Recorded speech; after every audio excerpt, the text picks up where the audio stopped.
ถ้าค่อยเข้าใจแนวนี้ค่อยก็จะบ่เสื่องแต่ตอนค่อยเสื่องย้อนค่อยมีเหตุผลของค่อยหน้าที่ของพวกเจ้าตอนนี้คือซอกหายมันได้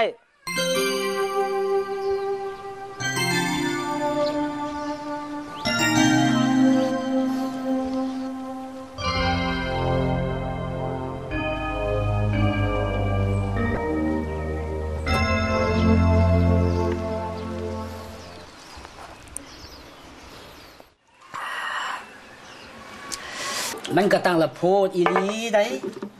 อันอยู่ซื่อๆห้ามบ่ให้เฮ็ดอันนั้นบ่ให้ขายอันนี้แล้วสิท่าดนปานใดจังสิให้ขายหั่นน่ะคันท่าดนหลายกับเปลืองข้าวเปลืองห้ำนี่คือไก่อินปอนหั่นน่ะไก่แล้วบักหลายๆนี่เฮ็ดจังซั่นมันก็เจ๊งตินี่ตามเฮาว่านะพวกนี่นะมันตั้งแกล้งกันบ่หรือว่ามันเครียดให้ผู้ใดผู้หนึ่งเครียดว่าไปญาติซุ่มญาติแฟนมันบ่ห่วยคันเครียดให้ไผก็เฮ็ดนำผู้นั้นติอันนี้สิไปเฮ็ดให้หมู่ผู้อื่นเดือดร้อนเฮ็ดให้ยุ่งให้ยากน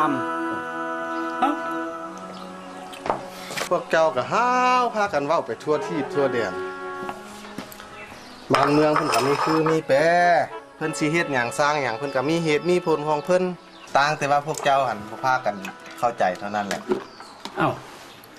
ข่อยก็อยู่เฮือนข่อยอันนี้ปุ๊บปั๊บมาเลยโลดเอาเจ้าผู้เคยเป็นแพทย์เป็นหมอหั่นน่ะเว้าเบิ่งดู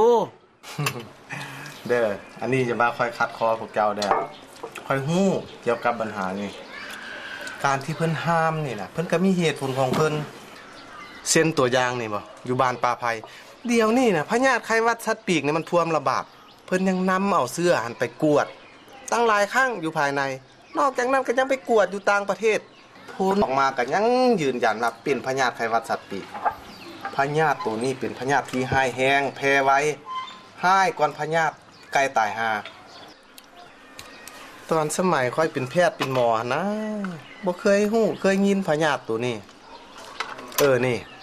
ค่อยอยากลองถามพวกเจ้าเบิ่งว่าการที่ว่าพวกเจ้าหันนำเอาเสื้อพญาติหันไปติดใส่ผู้อื่นหรือว่าผู้อื่นหันน่ะนำเอาเสื้อพญาติหันมาติดใส่พวกเจ้าค่อยถามว่าพวกเจ้ามักบ่ห่วยเว้าเรื่องพญาติไผอันสิมัก